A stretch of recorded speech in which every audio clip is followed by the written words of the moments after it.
We're going to look at the upper end of the rod bearings. This is number 8. This is number 3.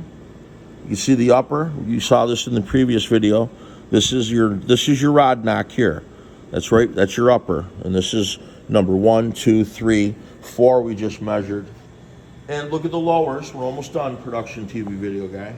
See how the lowers are mint? There's no pound because the rod didn't stretch at the bottom end. The rod stretched at the top end. That's why the lowers are undamaged. No scores. Thank you. That is all. The rod.